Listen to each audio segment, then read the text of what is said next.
Hello, everyone. Welcome to NGO Fundraising for Social Impact.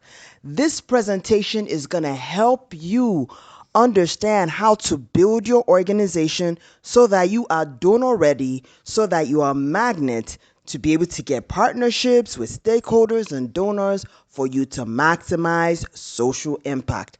All right, we're going to get started. Just a little bit about me. I am a passionate development enthusiast. I lived in Chicago, Illinois for over 15 years, worked in the nonprofit sector. After doing an internship in the north side of Chicago, my career went in the direction of the development sector. I worked in organizations in Chicago and in the Midwest area, working on criminal justice reform, elections, healthcare reform, and outreach to in and out of school youth. I joined a senior team in an organization in Chicago that raised the revenue from $150,000 to $3 million. So I came back to Nigeria, got married, had kids, and became the executive director of Junior Achievement Nigeria. The organization was almost 2 decades old, so I had big shoes to fill. Was able to learn about some of the nuances of the sector in Nigeria and learned about governance and building institutions in this organization from some of the most renowned private sector experts. Then I became a consultant for the National Democratic Institute, which is one of the best places I worked, which birthed my passion for nonprofits in Nigeria. Since then, I've worked with various NGOs, bilateral agencies, and implementing partners. Let me just let you know a little bit about social impact consulting. Based on my passion for the empowerment of nonprofits and the connection of civil society in national development, I started a consultancy firm called Social Impact Consulting. It's registered as a name as Social Impact Nigeria Consulting. The limited liability company is Truly Unique Limited. So we provide the following: training, coaching, advisory, organizational development, and development communications. And we also host a video podcast, which is the Development Sector Series, which is hashtag Dev Sector Series.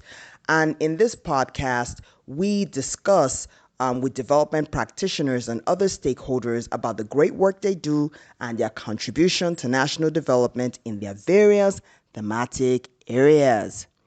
So with my social media platforms, you can follow me on Facebook, Social Impact Consulting, Twitter, Social Impact Co1, Instagram at Social Impact Consult, LinkedIn, FYLens Ede, and my website is www.socialimpact.ng. And then on YouTube, which you need to subscribe, is Social Impact Consulting, the channel with the big blue S. Now let's get started. So NGO fundraising for social impact. So the outline, I'm just going to talk to you about what we're going to be talking about is: why do nonprofits need funds? And what do donors require from nonprofits? How to build a donor-ready nonprofit? The types of funding, types of donors, my summary, and conclusion. So, why do nonprofits need funds? When founders start nonprofits, they require funding right from the registration process. So you can't say, oh, I want to start a nonprofit, maybe start an orphanage. You're going to first need to register the organization. Then you're going to have to find a facility. Then you're going to have to get registered by your various agencies with regards to the Corporate Affairs Commission in Nigeria or your assigned agency in whatever country that you're in. In order to meet the vision, mission, and goals of your organizations, you need money. You know what I mean? So, that's why you need funding. You need funding to be able to run your programs. You need funding to be able to pay staff. You need funding to be able to make sure that you're able to measure your success. So in order for you to maximize social impact, funding is needed. So What do donors require from nonprofits so that they can be the ones to partner with you? Okay? So one, they need background of successes, they need strong institutions, sustainability mechanisms, strong stakeholder networks, a reputable brand, and value for money. So I'm going to talk about all this as we go along in this presentation. Now, background of successes. Now, the nonprofit background of success is very important, which makes it important for you as an organization to have a website and social media pages. Facebook, Instagram, LinkedIn, YouTube, you know what I mean? TikTok, and whichever ones that you can place your story. So watch my YouTube video, how to promote your NGO on social media. That will give you a lot more detail on how to set yourself up to be able to communicate your stories effectively. There was this Hamzat Lawal from Connected Development. He talked about how he was able to tell the story about the campaign hashtag Save Bagega on the lead poisoning that was going on in Bagega in Zamfara state. So he was able to communicate how they can help those communities on Twitter.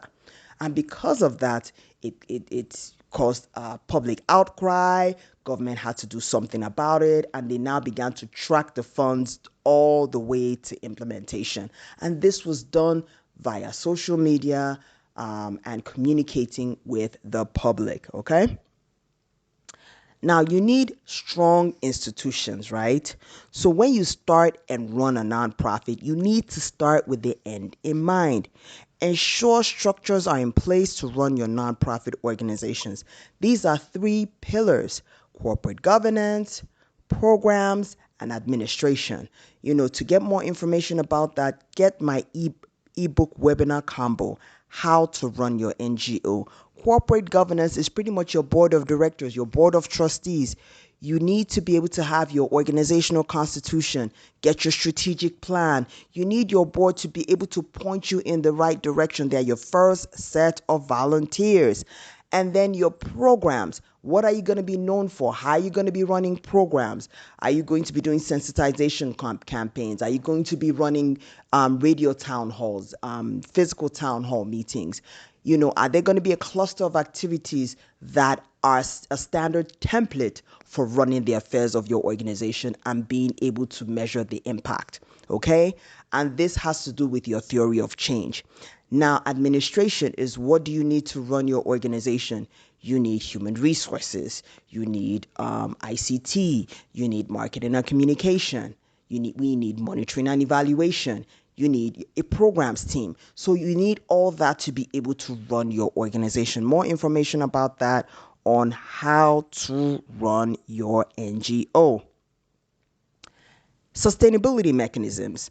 As an organization, you need to be able to develop alternative sources of income to sustain the operation of your organization. So you can't just say, I'm just going to start an organization and register the organization, get the board of trustees, do a strategic plan, and start applying for funding. Unless you're someone who is known in the development sector and has those relationships already and starting your nonprofit, it will be a bit more challenging for you. So you need to have alternative sources of income. I have a lot to talk about that in my online course, NGO Fundraising for Social Impact. I talk about various strategies on how to raise funds other than donor engagement. Check it out. I'm just going to give you a couple of examples in this presentation. You can have products and services. Organizations like Leap Africa have they sell books. There are organizations like the Youth Alive Foundation. They have they sublet certain parts of their office so that they are able to get some money. And then consultancies. You can be an expert in a certain thematic area, and maybe Africa Development Bank, the UN, or someone, an agency can hire you, to provide technical expertise. Okay. Now, strong stakeholder networks. So, as an organization, you need to have extensive stakeholder relationships that are valuable for your organization. So, you can join a coalition, that works with a network of organizations nationwide or regionally. So, you can, as a startup, you can just be a part of a coalition, right? So you can then do that. Like the organization that I worked with in Chicago, we convened the Developing Justice Coalition, which was a coalition of organizations all over the state of Illinois that were passionate about criminal justice reform. So we're able to get legislation passed because we're able to get feedback and really amplify the voices of all the beneficiaries of all those organizations in that coalition. And then we were part of other coalitions out as well. We're part of the Balanced Development Coalition, which was a Chicago led coalition. You get what I'm saying? So you need to be a part of a coalition to see how that is run. And with that experience, you can actually convene your own coalition based on the thematic area or policy change that you're passionate about. Okay. So organizations who form or are part of coalitions, you increase your value to donors because their support will go further, than organizations that have weaker networks, right? So that is very, very key. Okay. So in order to get more information about that, you can also have watch my YouTube video on stakeholder engagement. You get what I'm saying? I think I have one on coalition building, right? You need to have a reputable brand, right? Donors follow brands that are reputable, that are key opinion experts in their chosen thematic areas. They're not going to be feeling sorry for, oh, this is a startup NGO. Let's try and support them. Let's encourage them. No, no, no, no, no, no, no, no, no. They are impact investors. So they're looking for impact. If we're going to put money into this, we want impact in return. Okay. So as a donor, that's what they're looking for. They have a strategic plan. They know what direction they're going, and they're like, okay, which organizations do we need to partner with, right? So, as nonprofits, it's important that as you begin, start with creating a reputable brand that cares about your target beneficiaries and work strategically with associated stakeholders. And based on the previous slide I just mentioned, if you're part of coalition networks and then you convene coalition networks as well, you are able to amplify the reach of your organization. And in a place like Nigeria, it makes it so easy to be able to build these coalitions because you have a statewide network of civil society in various states, right? So if you're in a certain state, you can join that civil society network, okay? Value for money. So with for-profit organizations, the target is making profit.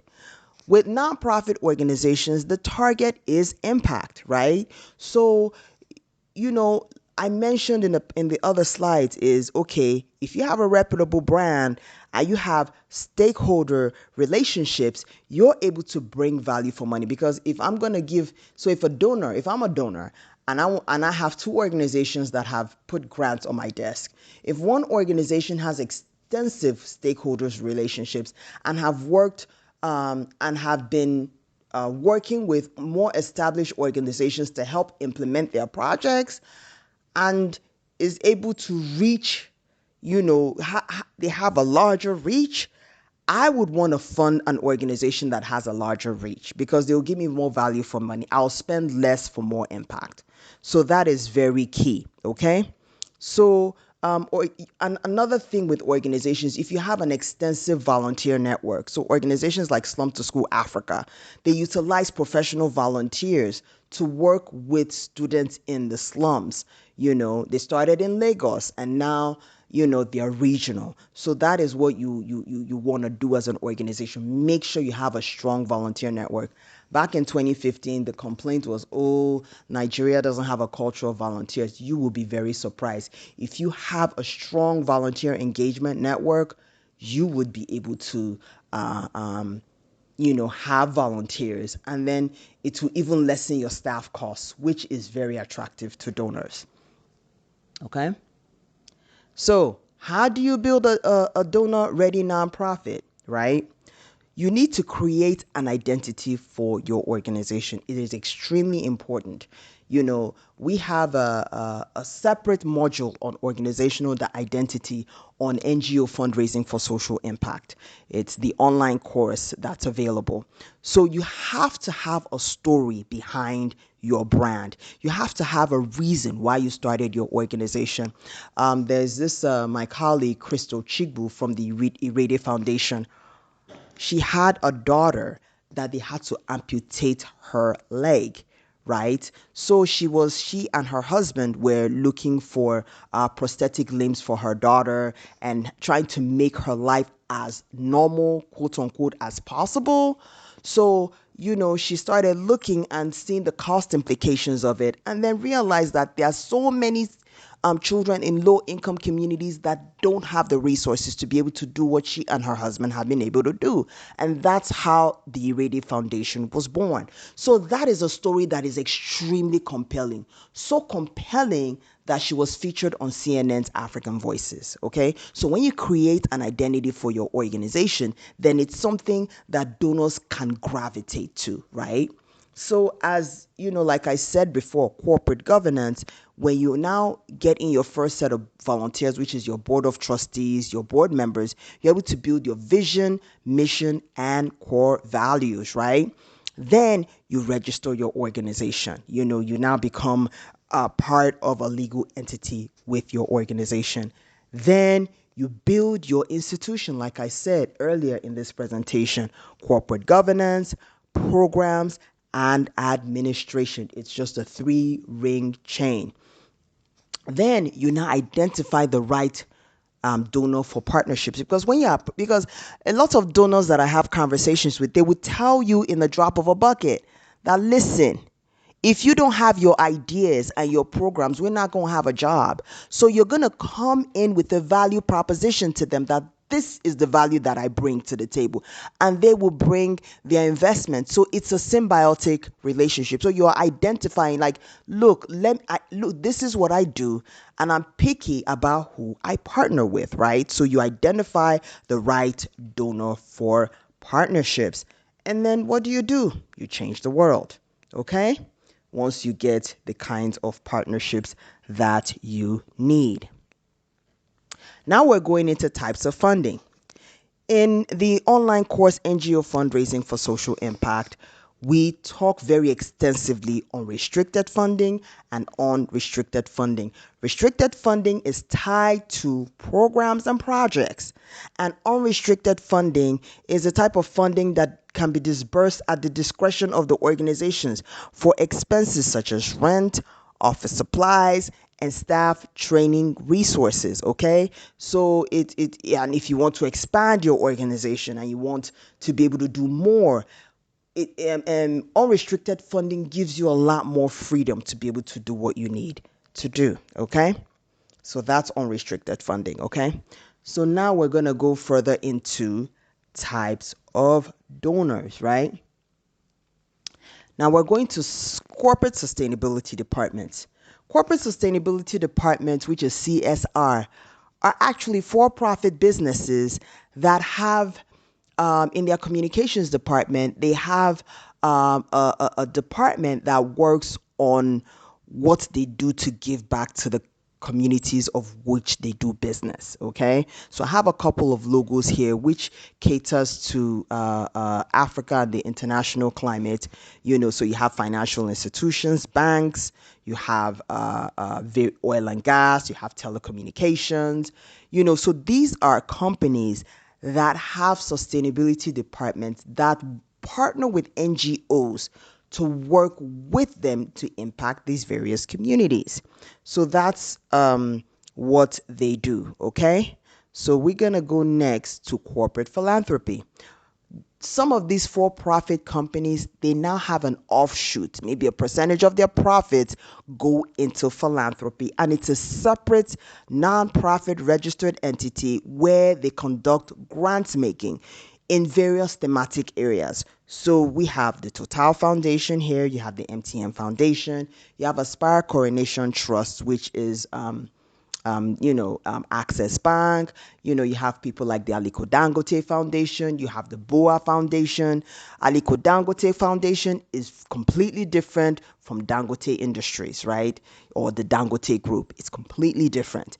They have they are registered differently. They have a different strategic plan. They have what they do to give back to our society in where they do business. Okay, so that's corporate philanthropy. Another example of types of donors is private philanthropy. So these are organizations that are registered nonprofits that are grant-making organizations. Okay, I have the example of the Aliko Dangote Foundation as well as private philanthropy. Then you have T.Y. Danjuma and the Tony Elumelu Foundation. These are organizations that are registered as indigenous nonprofit organizations that are private philanthropy.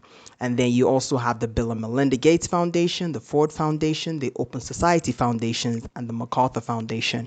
These are foreign organizations. The Bill and Melinda Gates Foundation, they fund education in other countries. They fund mostly health and nutrition in Nigeria. And then Ford Foundation, Open Society, and MacArthur Foundation, they fund media organizations, advocacy nonprofit organizations, policy organizations, and research organizations as well. So these are organizations that fund movements as well for sustainable democracies and a just society, especially with human rights. Okay? Now, we're going to be talking about international implementing partners. These are actually development contractors, okay? These are people who, what do? A lot of these agencies, they want to put out large scale projects that can cost from $25 million, £20 million, £5 million, £10 million, €10 million. So what they do is they put an open call, and then these development contractors actually bid for it. Okay, some of them do prospecting and then they bid for these projects. And then once they actually win the bid, then they're now setting up and they want to implement through nonprofits like you. So, a lot of them put out open call in the paper, put it online, put it in through their civil society networks, and people and organizations are able to apply and get monies from them to implement their projects, right? So you have examples here like Chemonics International, Palladium, Creative Associates, DAI, FHI 360. These are just some examples of these kinds of organizations. And then we talk about international NGOs. So these are examples of such NGOs could range from Care International, this is a humanitarian organization, Plan International, you have the National Democratic Institute, you have the International Federation of Electoral Systems, you have IRI, International Republican Institute, Catholic Relief Services, Mercy Corps, the list goes on. And these organizations may have field offices in your countries, but their main offices may be in the US, the UK, different parts of Europe, and these organizations are ran as nonprofit organizations. They are able to get these large scale grants and are able to implement in their various field offices in countries around the world. Okay? So the donor agencies are pretty much nations that provide support to other countries. So the USAID is from the American people, and the Foreign Commonwealth and Development Office is from the British people because they fused in DFID, that's Department for International Development, and the British Commonwealth. They put those offices together to have FCDO, and then the European Commission is from the EU, and then GIZ is from the German government. So there are various agencies like that that have major high budget projects that they put out for implementing partners, INGOs, and some local NGOs that are eligible to be able to implement projects that provide impact in these various countries. Okay. So these are the donor agencies. Then I just want to talk about some of the resources that I offer. So it's how to run your NGO. We have an ebook webinar combo. It's on the seller platform. You can place your order on this. It's less than $20. You can order this ebook and webinar, and you will be able to get value for money. Then NGO Fundraising for Social Impact. It is an online course, okay? You can get that directly on my website. And then you have strategic sessions. You can schedule a session with me, a 2-hour session. I will be able to meet your very need, whether you be a startup NGO, an established NGO, or emerging or established NGO. You need some help. We could do that for speaking engagements. You can also reach out to me as well. So let me just summarize what we talked about. So nonprofits require funds to maximize social impact.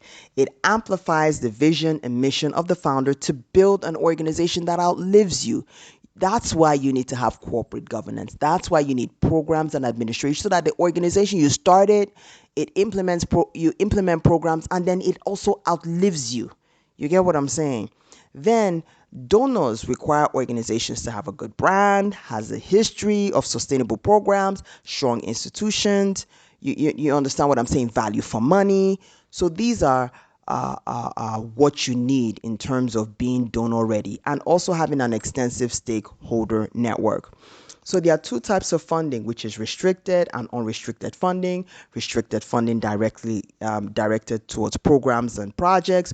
Unrestricted funding at the discretion of the nonprofit. So some of the various types of donors include corporate CSR departments, corporate philanthropy, international implementing partners, which is developing contractors, international NGOs, and donor agencies. Okay. So in conclusion, people who start NGOs and social enterprises for the right motives are selfless people who want to change the world.